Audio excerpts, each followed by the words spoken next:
जय हिंद साथियों, आज हम अपना जानेंगे कि किसी वैद्युत द्विध्रुव की निरक्षीय स्थिति में स्थित किसी बिंदु आवेश पर वैद्युत क्षेत्र की जो तीव्रता होती है वो क्या होती है। इससे पिछले की वीडियो में हमने आपको बताया था कि किसी वैद्युत द्विध्रुव के कारण उसकी निरक्षीय स्थिति में जब कोई आवेश रखा हुआ है तो उस पर वैद्युत क्षेत्र की तीव्रता होगी वो क्या होगी।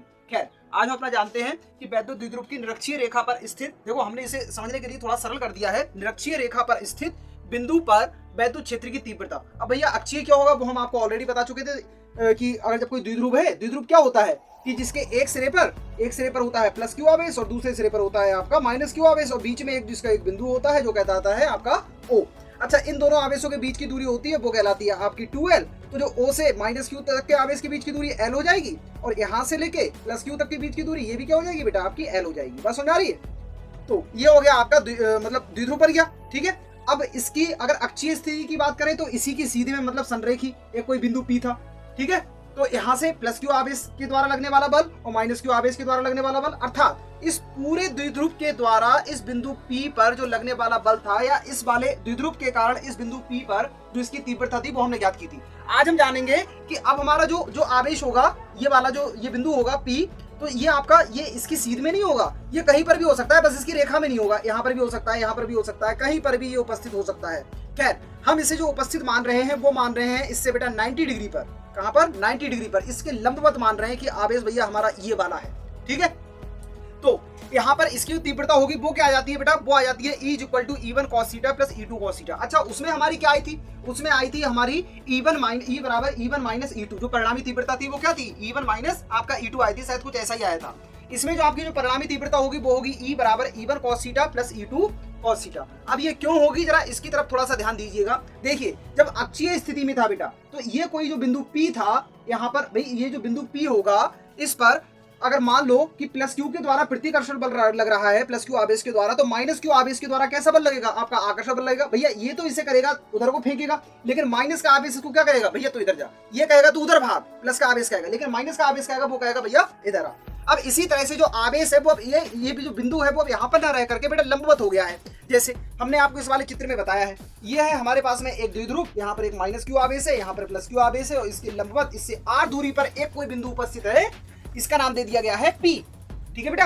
अब इस वाले बिंदु पर यहाँ पर मान लो प्लस क्यू के द्वारा, या जो हमने आपको एरो के द्वारा दिखाया है ना कि प्लस क्यू आवेश से इस पर जो है एक कोई रिजेक्शन फोर्स लगेगा, ठीक है। तो ये किधर को भागेगा? ये वाला बिंदु भागेगा भैया इधर को, ठीक है। लेकिन माइनस क्यू आवेश कह रहा है भैया तो उधर को मत भाग, तो इधर को भाग, तो इसकी खींचातानी पड़ गई। ये कह रहा है भैया नहीं तू इधर को जा, और ये कह रहा है नहीं भैया तू इधर को आ। तो ये जो खींचातानी है, यही वाली जो खींचातानी है वो आपको किस चीज में कन्वर्ट होगी? cos थीटा में बेटा कन्वर्ट हो गई।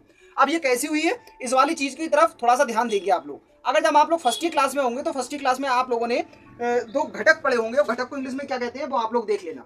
स्टेजेस वो क्या होते हैं आपके? वो होते हैं, एक तो होता है आपका क्षैतिज घटक और दूसरा होता है बेटा आपका ऊर्ध्वाधर घटक। ऊर्ध्वाधर का मतलब है लंबवत घटक। एक होता है क्षैतिज घटक जो एक्स अक्ष के समांतर और एक होता है ऊर्ध्वाधर घटक। हम इसमें ज्यादा अंदर को नहीं जाएंगे, बस सिर्फ इसी वाली चीज को थोड़ा सा समझते हैं। देखिए, तो यहाँ से ये तो पता लग गया प्लस क्यू आवेश के द्वारा यदि जब इस पर कैसा बल लग रहा है? रिजेक्शन फोर्स लग रहा है, मतलब इस पर प्रतिकर्षण बल लग रहा है, तो ये तो भागेगा इधर को। लेकिन माइनस क्यू जो आवेश है वो कह रहा है भैया तो इधर को ना भाग के इधर को आ। तो मान लीजिए प्लस क्यू आवेश के द्वारा लगने वाला बल जो है, जो प्लस क्यू आवेश के द्वारा इससे जो इसकी तीव्रता है वो हो गई E1, और ये कैसी है? प्रतिकर्षण है। लेकिन अगर ये बोल रहा है ये कैसी है? आकर्षण है। तो इस पर ये जो तीव्रता होगी वो क्या हो जाएगी? आपकी हो जाएगी E2। इन्हीं दोनों के बीच में एक परिणामी तीव्रता निकल के आएगी जिसको हम बोल देंगे E, ठीक है बेटा। तो इस वाले चित्र का बस पूरा मतलब ये था, बाकी का जो चित्र है वो ठीक से वो आपको इसमें दर्शाया गया है। देखिए, ये हमारे पास में एक कोई द्विध्रुव है जिसके एक सिरे पर माइनस क्यू आवेश और दूसरे सिरे पर कौन सा आवेश है बेटा? प्लस क्यू आवेश है, और इसके जो बीच में एक कोई बिंदु है वो दे दिया गया है आपका O, ठीक है। इस वाले बिंदु O से r दूरी पर लंबवत एक कोई अन्य बिंदु दिया गया है P, जिससे मतलब बिंदु O से बिंदु P की जो बीच की दूरी है वो दी गई है बेटा आपकी r। अब इस बिंदु P पर प्लस क्यू आवेश के द्वारा कौन सा बल लग रहा है? भैया प्रतिकर्षण बल लग रहा है, तो उसको हमने दर्शा दिया E1 के द्वारा। लेकिन माइनस क्यू आवेश के द्वारा कौन सा बल लग रहा है? आपका अट्रैक्शन फोर्स लग रहा है, तो उसको दर्शा दिया हमने E2 के द्वारा, ठीक है। ये जो एरो है वो आपके इसीलिए दिए गए हैं। अब इसकी बात कर लेते हैं थोड़ा सा, जो आपका E1 cos थीटा आया, E2 cos थीटा आया, ये किस तरह से आया? तो देखिए बेटा, यहाँ पर थोड़ा सा आपको ध्यान देने वाली बात है, ये हमने जो अलग अलग आपके त्रिभुज बनाए हैं वो इसी को समझाने के लिए बनाए हैं। और ये जो अंडर रूट के अंदर आपका L² + R² आया है, इसको भी आप लोग समझ लीजिएगा।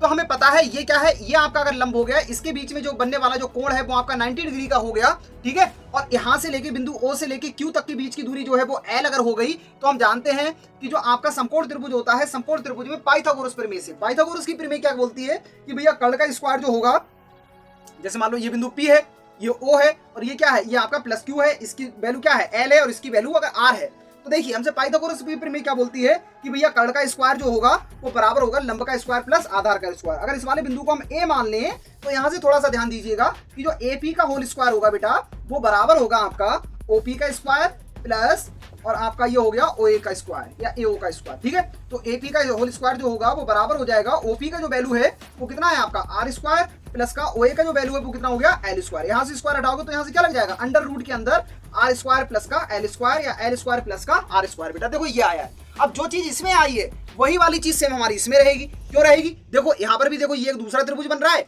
यहाँ से लेके यहाँ तक की दूरी क्या हो गई है आपकी L हो गई है और यहाँ से लेके बिंदु P तक की दूरी कितनी हो गई है आपकी R हो गई है। तो ये भी आपका कितना आएगा, अंडर रूट के अंदर ही बेटा L स्क्वायर प्लस का R स्क्वायर। खैर ये वाली चीज तो हो गई। अब हमें सर जी ये बताइए कि आपका E1 cos थीटा और E2 cos थीटा आया है वो आपका किस तरह से आया है। तो इसे समझने के लिए बेटा थोड़ा सा ध्यान दीजिएगा। अगर जो हम इस वाले त्रिभुज की बात करें, किसकी, E की, P की और E1 की, तो यहां से आप मान के चलिएगा कि एक ये बाई अक्ष के समांतर एक रेखा खींची गई है बेटा, बाई अक्ष के समांतर एक कोई रेखा खींची गई है ये इस प्रकार से।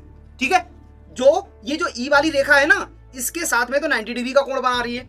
अगर जब हम इसे ले जाएं अपना अनंत तक तो रहेगा तो बेटा ये E1 ही, और इसे ले जाएं अगर हम अनंत तक तो ये रहेगा तो आपका E2 ही। लेकिन यहाँ से कुछ सिचुएशन बदल जाएंगी। सिचुएशन कौन सी वाली, अब देखिए अगर इस वाली कोण की बात करें तो इस वाली चीज का अगर हम मान ले E, P से लेके E तक की जो वैल्यू है वो मान ले E। ठीक है बेटा, अब मान लीजिए हम अगर इसमें ये वाला कोण थीटा है, ये आपका कर्ण रहा और ये आपका आधार रहा, बात समझ आ रही है। तो अगर हम cos थीटा ले लेते हैं तो cos थीटा बराबर क्या होता है, हम इसका क्षैतिज घटक निकाल रहे हैं, ऊर्ध्वाधर घटक नहीं निकाल रहे हैं। ध्यान दीजिएगा, ऊर्ध्वाधर घटक निकालते तो उसमें लंब आता, क्या आता है, लंब आता, लेकिन इसमें क्या आ रहा है, आधार आ रहा है। क्या आ रहा है बेटा, आधार आ रहा है। तो हम इसका क्या निकाल रहे हैं, क्षैतिज घटक। तो cos थीटा जो होता है वो बराबर होता है अकॉर्डिंग लाल बटे कक्का से। लाल बटे कक्का आप लोगों ने बहुत अच्छे से पढ़ा होगा। तो लाल बटे कक्का क्या कहता है, cos थीटा जो होता है वो बराबर होता है आधार बटे कर्ण के, और आधार क्या है भैया आपका E है। ठीक है, आधार का वैल्यू क्या मान लिया गया है, हम इसे E मान ले रहे हैं, तो कर्ण आपका क्या बचा E1। तो हम बोल सकते हैं E बराबर हो गया आपका E1 cos थीटा। बात समझ आ रही है। अब अभी यहाँ पर बात खत्म नहीं हुई है, अभी आप लोग कंफ्यूज हो जाओगे, लेकिन डेरिवेशन हम लोग कर रहे हैं, थोड़ा सा ध्यान दीजिएगा। ये हो गया cos थीटा बराबर E बराबर E1 cos थीटा। अब अगर दूसरे त्रिभुज की बात कर रहे हैं हम, दूसरे त्रिभुज की अगर हम बात कर रहे हैं हम, तो यहाँ से बेटा क्या हो जाएगा, अब देखो हम जानते हैं जिस कोण की बात कर रहे हैं उसके जस्ट सामने वाली जो भुजा होती है वो क्या कहलाती है, आपकी लंब कहलाती है। तो ये क्या बन जाएगी, आधार। तो इसमें भी अगर cos थीटा ले लें तो cos थीटा बराबर क्या हो जाएगा, आधार बटे कर्ण। अब इसमें आधार क्या है भैया, E है, लेकिन कर्ण का काम कौन कर रहा है, कर्ण का काम कर रही है ये वाली रेखा, और ये क्या है आपकी E2 है। तो E बराबर हो गया आपका E2 cos थीटा। बात समझ आ गई भैया, E बराबर E1 cos थीटा भी है, E बराबर E2 cos थीटा भी है, तो इसका मतलब E1 cos थीटा बराबर E2 cos थीटा। ये होना चाहिए, बिल्कुल होना चाहिए, लेकिन हमारे डेरिवेशन में ये तो बोला नहीं है। हमसे तो ये बोला है भैया E1 cos थीटा, दूसरा E2 cos थीटा है, इसके द्वारा हमें टोटल E करके बताओ। तो टोटल E जो होगी, परिणामी तीव्रता होगी, वो हो जाएगी जो आपकी ये दोनों ये जो अलग अलग तीव्रताएं निकल के आई हैं, इस वाले आवेश के द्वारा तीव्रता इस वाले बिंदु पर, और इस वाले आवेश के द्वारा मतलब प्लस Q आवेश के द्वारा और माइनस Q आवेश के द्वारा बिंदु P पर जो तीव्रताएं हैं वो आपकी अलग अलग निकल के आई हैं। ठीक है, तो यहाँ पर जो परिणामी तीव्रता हो गई वो हो गई आपकी, यहाँ पर लिख दे रहे हैं थोड़ा सा, परिणामी तीव्रता। ठीक है, वो कर दे रहे हैं E बराबर E1 cos theta plus E2 cos theta. अब इसमें से क्या करेंगे हम, थोड़ा सा E बराबर E1, भाई वो तो सेम रहेगा 1/4 पाई एप्सिलॉन नॉट इनटू में, अब जो E1 है वो किसके द्वारा है, प्लस Q आवेश के द्वारा, Q अपॉन में, और बीच की दूरी बिंदु यहाँ Q से लेके P तक के बीच की दूरी R स्क्वायर होता है, तो अंडर रूट में L square plus R square का ये हो जाएगा आपका होल स्क्वायर। सेम इसी प्रकार से यहाँ से आपका, और हाँ क्या बचेगा आपका cos थीटा। और समझ आ रही है, प्लस ऐसे यहाँ से ये हटा दी, ये समझ में आ गया।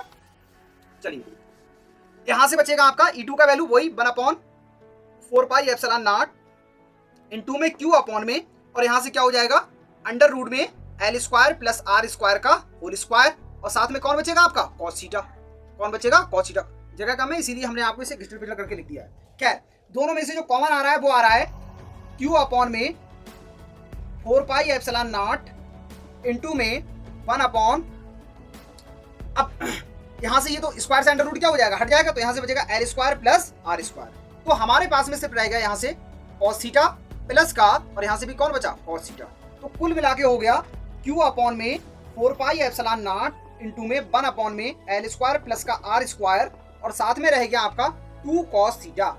2 कॉस थीटा बात समझ में आ गई, कॉस थीटा।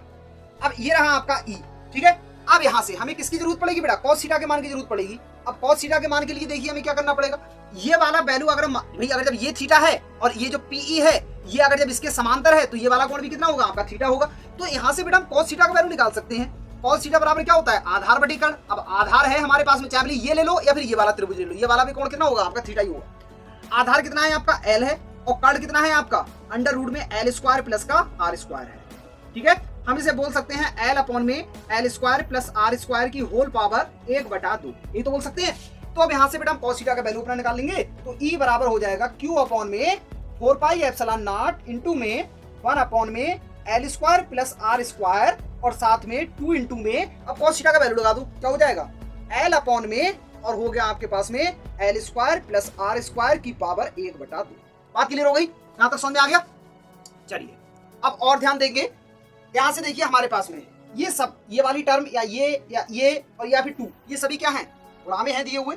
तो ई बराबर हमारे पास में हो जाएगा आपका 2QL फिलहाल में 1 अपॉन में 4 पाई एप्सिलॉन नॉट इंटू में 2QL अपॉन में, थोड़ा सा ध्यान दीजिएगा, L square plus R square की पावर 1 और L square plus R square की पावर आधी, तो कुल मिला के हो जाएगा L square plus R square की पावर 3/2, मतलब 1.5। आधा और 1 कितना होता है, 1.5 ही तो होता है।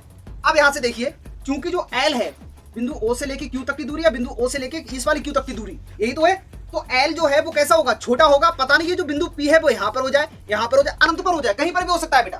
बात समझ आ रही है, ये जो आपका बिंदु कौन सा बिंदु पी है वो आपका कहीं पर भी हो सकता है। तो आर का जो वैल्यू रहेगा, आर का वैल्यू सॉरी एल का वैल्यू छोटा है और भी ज्यादा छोटा है, वो किस चीज से रहेगा, आर से रहेगा, अर्थात एल को क्या करने पर, नेग्लेक्ट करने पर, ठीक है। इसे हम क्या करेंगे, नेग्लेक्ट कर देंगे, नजरअंदाज कर देंगे। 1 अपॉन में 4 पाई एप्सिलॉन नॉट इंटू में और 2QL की क्या मान सकते हैं, पी अपॉन में, और एल को क्या मान लिया, नेग्लेक्ट कर दिया, तो आर स्क्वायर की होल पावर 3/2। कुल मिला के इसको हम बोल सकते हैं ई बराबर 1 upon 4 pi epsilon not into में पी अपॉन में आर की पावर 3, ठीक है। और ये हो जाएगा न्यूटन प्रति कूलम, ठीक है। और जिन स्टूडेंट्स को इस वाले चैप्टर के पूरी नोट्स चाहिए तो लिंक नीचे डिस्क्रिप्शन में दिया हुआ है, आप वहां से जाकर के इस पूरे चैप्टर की जो आपकी जो पूरी यूनिट है इलेक्ट्रोस्टैटिस्टिक्स, जिसे बोलते हैं स्थिर वैद्युत की, इसका आपको सारे नोट्स मिल जाएंगे। तो आप नीचे लिंक जो है डिस्क्रिप्शन में दिया हुआ है, आप वहां से जाकर के इसका पूरा PDF डाउनलोड कर लीजिएगा, ठीक है।